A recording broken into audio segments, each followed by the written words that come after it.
We want to welcome all the residents of our town of Nanuet, friends and family. We're so blessed to have this beautiful park named after veteran Girardin, right here in the heart of our beautiful downtown.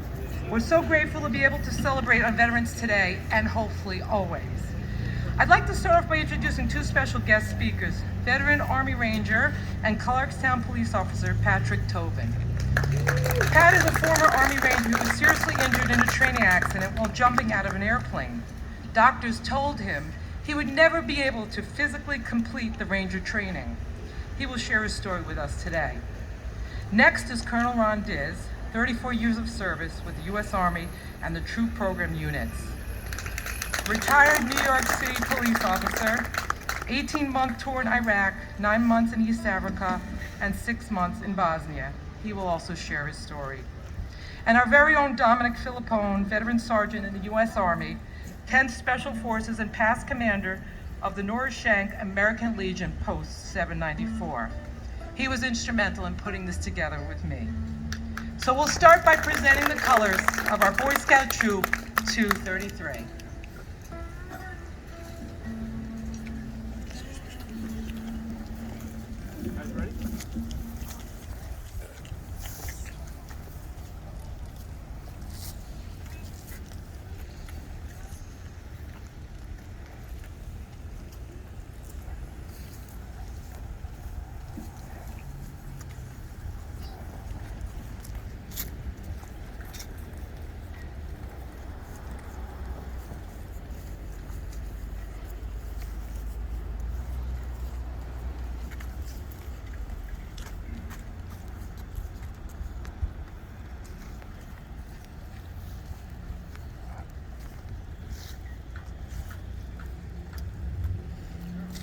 And now we'll follow with God Bless America by our own J.P. Schutz.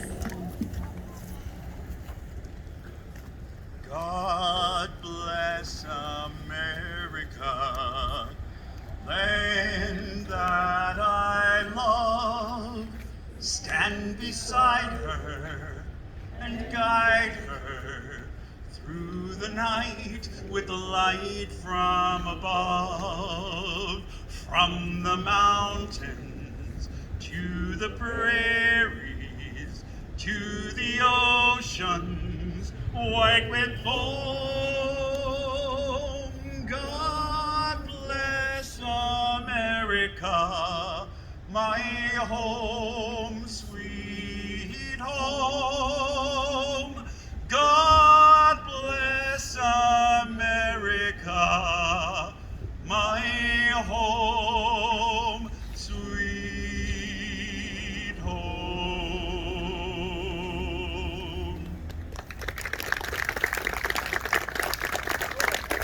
I'd like to ask Chief Wanamaker to start off with the Pledge of Allegiance.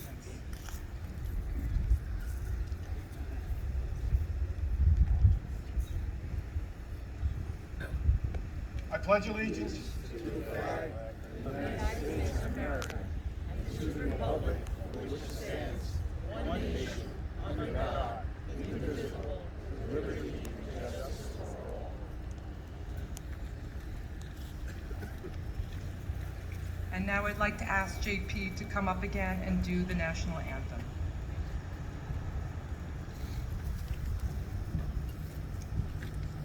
I'm not just a singer. I'm the village historian of the village of Nyack. History and what really happened matters to me. And this song that I'm going to sing, many of us tend to just sing along with it and not think about the words. I'd like you to imagine yourself a captive on the deck of an enemy warship. The year is 1812, and after barely 40 years in existence as its own country, the first country successfully separated itself from an imperial master. They wanted to try and get us back. So you're standing there with a few of your comrades and you are captive on the deck of a ship, and they are shelling your home, your harbor, your fort that protects your city. Well, at sundown, you're still saying We'll be fine. Look, our flag is flying up there. It's wonderful. But the shelling goes on all night long. Explosions, bright lights. And in those lights, every once in a while, a glimpse of red, of white, of a field with blue stars, blue with white stars on it. And then everything goes dark for a little while. And you don't know what's happened until the sun starts to rise and the smoke clears a little. And there it is. It's still there. We still hold. Oh, say, can you see by the dawn's early light what so proudly we hailed at the twilight's last gleaming, whose broad stripes and bright stars through the perilous fight o'er the ramparts we watched were so gallantly gleaming, and the rocket's red glare, the bombs bursting in air, gave proof through the night that our flag was still there. Oh, say does that star-spangled banner yet wave o'er the land of the free and the home of the brave?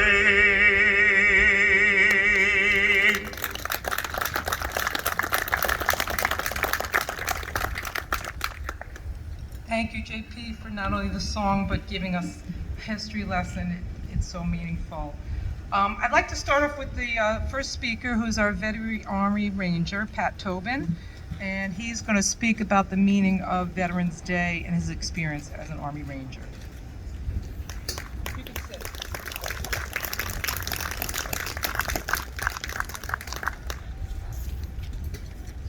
Morning.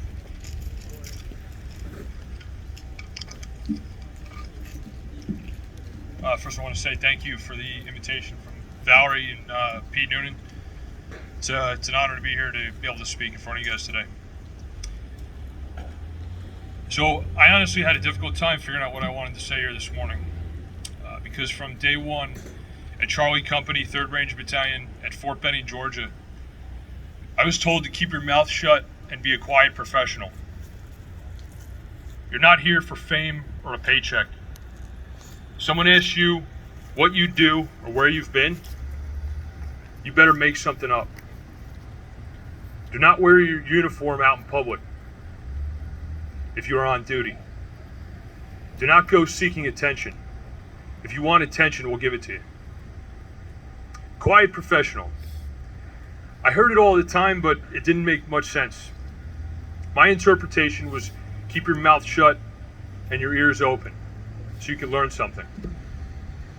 That mindset eventually transformed into something much more useful to me. As a soldier, there's no victory dance after a successful operation. There's only a sense of purpose. There's no recap for the world to see your close calls. There's only a moment to be thankful you're alive. There's also a sense of gratitude, both to the country and every veteran who paved the way for future and present soldiers to wear our flag on their shoulder. So why do we celebrate this day? Knowing the history is super important. I think that knowing the meaning of this day is paramount, and I believe we cannot actually reflect on it without knowing it. Without knowing its history. A history that will not be erased because of its true or harsh reality. On November 11th, 1919, President Woodrow Wilson said this: "To us in America, the reflections of Armistice Day will be filled with solemn pride in the heroism of those who died in the country's service, and with gratitude for the victory, both because of the thing from which it has freed us, and because of the opportunity it has given America to show her sympathy with peace and justice in the councils of nations. End quote. So these major hostilities of World War I were formally ended on the 11th hour of the 11th day of the 11th month in 1918, when the armistice with Germany went into effect. For that reason, this day was known as Armistice Day. In 1954, at the urging of major U.S. veteran organizations to pay their respects to not only the fallen, but the current and past members of the armed service, Armistice Day was renamed Veterans Day. Veterans Day is now a day to reflect on the heroism of all veterans. So I ask everyone here, what do you think a veteran is? I'm sure some of you are thinking about a family member or someone you know or lost. But what does that person that you're thinking of exemplify? What does it mean to be a veteran? So I read a great story called The Greatest Beer Run Ever. I don't know if anyone's ever heard of it, but I'll summarize it quickly for you. In January 1968, John Cheeky Donahue, a Marine Corps veteran, was sitting at an Inwood Irish pub on Sherman Avenue. It's called Doc Fiddler's. The bartender and several regulars were watching a news report of the anti-war demonstration going on in Central Park. And at his dislike for what they were watching, the bartender half-jokingly said, "Someone ought to go over to Nam, track down our boys from the neighborhood, and bring them each a beer." Donahue accepted the challenge. He loaded a duffel bag full of American beer and landed a job as an oiler on a merchant ship taking ammunition from New York Harbor to Vietnam. 2 months later, Donahue was in the middle of a war zone with little to go on but the names of a half-dozen neighborhood friends and vague notions of their whereabouts, including, in some cases, their last known coordinates. He met each friend he sought after and handed them a warm beer, sometimes while dodging bullets. So Cheeky Donahue couldn't stand to think that his neighborhood friends and brothers in arms were receiving such poor support stateside and traveled to a war zone to improve their morale and welfare. That crazy story exemplifies the dedication and selflessness that I'm talking about. The veteran community is a brotherhood where a buddy would travel around the world into an active war zone just to make his day better. A soldier's dedication to selfless service and brotherhood is shown over and over again through acts of valor both overseas and in our own community.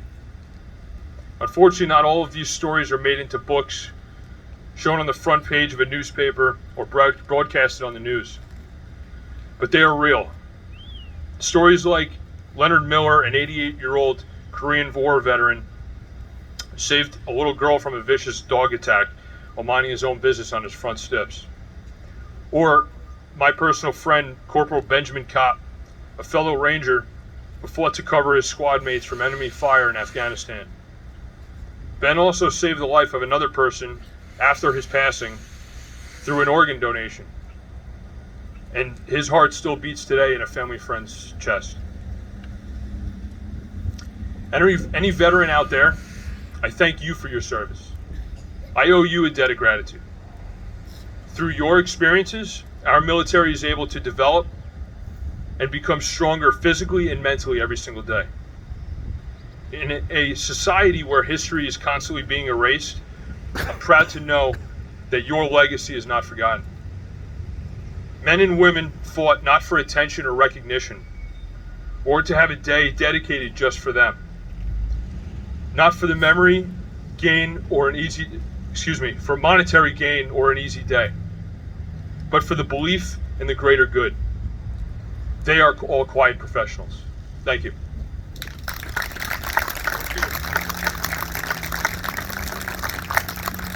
Thank you, Pat. We're so dedicated and devoted to your commitment to this country. I'd now like to bring up Colonel Ron Diz, the veteran of the Special Forces and the Army.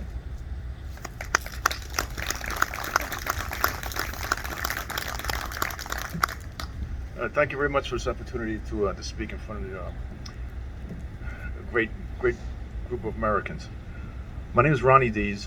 I served in the United States Army for 34 years, 10 on active duty, the rest with the Army National Guard and the Army Reserve.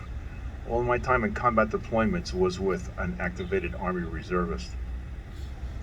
And for all the veterans out there, I'd like to say thank you very much from the bottom of my heart for what you have done also for your country, your community, and your state. God bless all of you. Thank you. But what Veterans Day for me is probably the same thing what it means for everybody here. We have all had friends, loved ones, and family members, co-workers, classmates who have served in a uniform in the United States Armed Forces. My history is that my uncle Stephen was actually part of the invasion force of D-Day in Normandy on June 6, 1944. My uncle Rudy and my dad were Korean War veterans, and coincidentally, my father was on the soon-to-be DMZ when the armistice was signed ending the war. Lucky me, right? But anyway, it does bring a lot of memories back, Veterans Day, Memorial Day, but most important, I'd like to thank all of you for making this happen. It wasn't just us, but you supported us, you helped us, and to this day, you're still helping us where we came back home.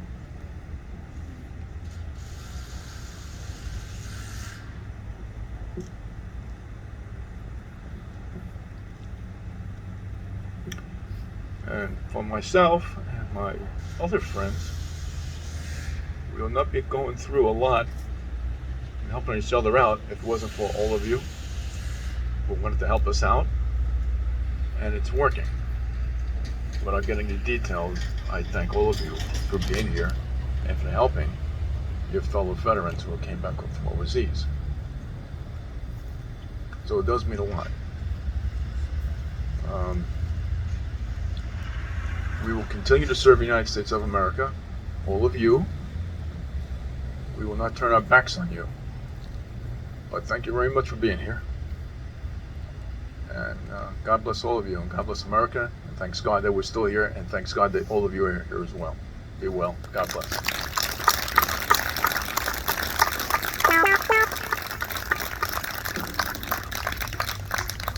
Thank you, Colonel Diz.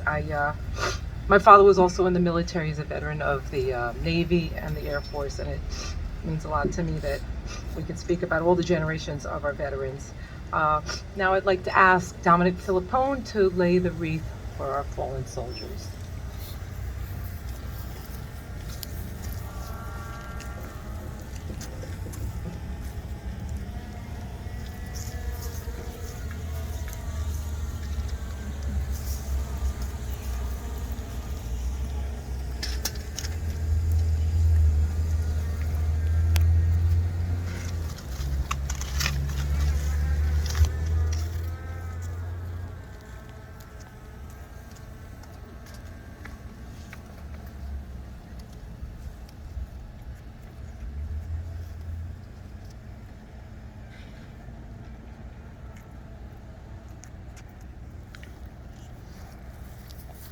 As we have Boy Scout Troop 233 retire the colors, we'll be hearing taps from Russ Paquette.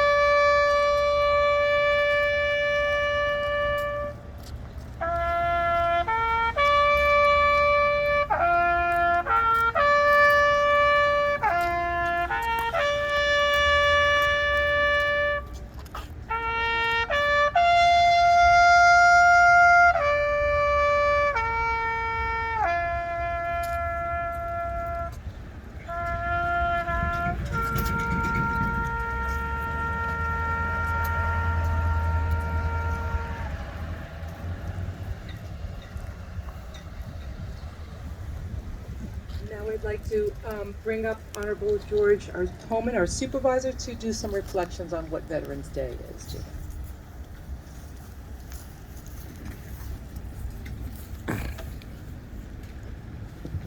Well, good morning, and thank you, Valerie, and the Civic Association for bringing this together. And I want to thank our veteran speakers as well, the Boy Scouts. I know there's a number of elected officials here as well. I want to thank them for being here, Councilman Franchino, and I see Judge Asher as well, and Councilman Carroll. You know, I'm very proud of what we've done here in the town of Clarkstown in trying to recognize our vets. You know, in Clarkstown, we started the Veterans Banner program that spread countywide. We started the Veterans Day breakfast, and we actually are working with all the other four towns to have a turkey giveaway for our veterans. And it's kind of interesting because when you reflect on our country and you reflect on the role of our vets, you know, we have a changing demographic. The Pew Research Center, which is a great place to be able to get statistics, talks about the changing face of the veterans community. In fact, in 1980, about 20% of the U.S. population were veterans. Today, it's down to 19 million, about 9%. And we have a changing face of that. For the first time, just a couple of years ago, the largest group of our veterans is actually the Gulf War era vets from who served from 1990, 91 up until the present day. Almost 8 million of those 19 million vets that are alive today are from the Gulf War era. The next largest group is the Vietnam vets, just under 6 million. The Korean War vets are just under 1 million, and our World War II veteran population is down to about 250,000. And when you think of the tens of millions of people that served in World War II and the millions that served in all the other conflicts, it's amazing as these numbers start to drop. And that's why days like today are so important. Our country has set aside, formerly Armistice Day, now Veterans Day, to remember all of our veterans and to remember their service and their sacrifice. And it's so critically important that we do that. We know that on Memorial Day, we pause and we remember the over 1.3 million that gave the ultimate price, paid the ultimate price, and sacrificed their lives. And today we keep them close to our heart. But today we remember those who served, those who came home with little fanfare and went on with their daily life. And like Valerie, my father was a Korean War vet. He very rarely talked about his service. He experienced the horrors of combat, and literally only once in my entire life with my dad, about 2 years before he passed away, he actually told me a little bit about what he experienced in combat in Korea. There's so many of our vets who, like the ones that I've interviewed on our Hometown Happenings show, who come home, never talk about their service, but as you heard from our veterans over here, they continue to serve.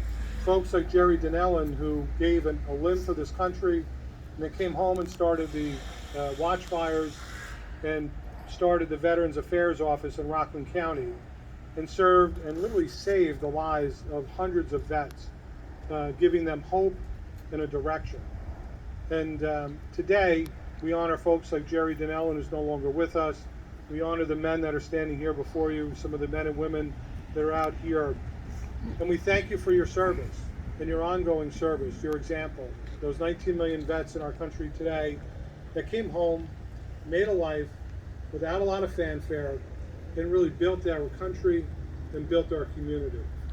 So later on today, say a prayer, please, for those vets, and please remember those 1.3 million that bravely gave their lives in combat. But remember the 19 million that are still here, those that came home, that carry some of those scars of their service, but have really built a life and helped to build our community.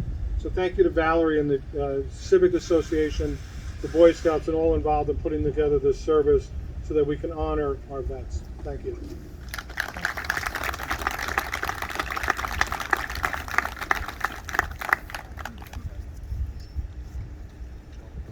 So the closing remarks, as you know, I'm Valerie Moldow. I'm the interim president of the Nanuets Civic Association, and I'd just like to end with a poem and then a thank you to who put this together.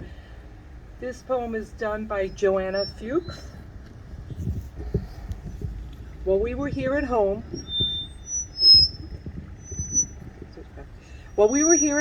they traveled land and sea to make sure we stayed safe, to protect us and keep us free. Words are not enough to give them what they are due. On Veterans Day, please thank them and their service to me and you. And John F. Kennedy once said, as we express our gratitude We must never forget the highest appreciation is not utter words, but to live by them. And I want to thank everybody that put this together today. It takes a village. Catherine Heinzer, Pete Noonan, Bill Ryan, Susan DeAngelis, Dominic Filippone, our guest speakers Pat Tobin, Ron Diz, the Red Hill Nursery, the Boy Scout Troop 233, the Nanuet Fire Department, and of course the town of Clarkstown. J.P. Schutz, our singer, Rose Paquette, our taps player, Mr. Lee, our DJ, and Rand Realty for the beautiful live flower wreath we have displayed today. It took all of you to put this together, and for you guys I'm ever grateful, and for our vets I will always be truly grateful and here for you whenever you need me. Oh, and as a nurturing kind of mom person that I am, I actually made homemade cookies. So thank you guys for coming. Please help yourself. In respect and support of our veterans, red, white, and blue, please take a pack of cookies and enjoy. Come on up,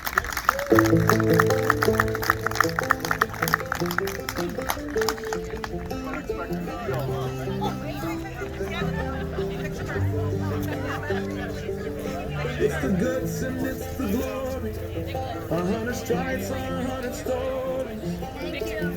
This is the pledge of allegiance on the 26 minutes of holding the camera perfectly still. You did a good job. Very sharp. Did you get the babies?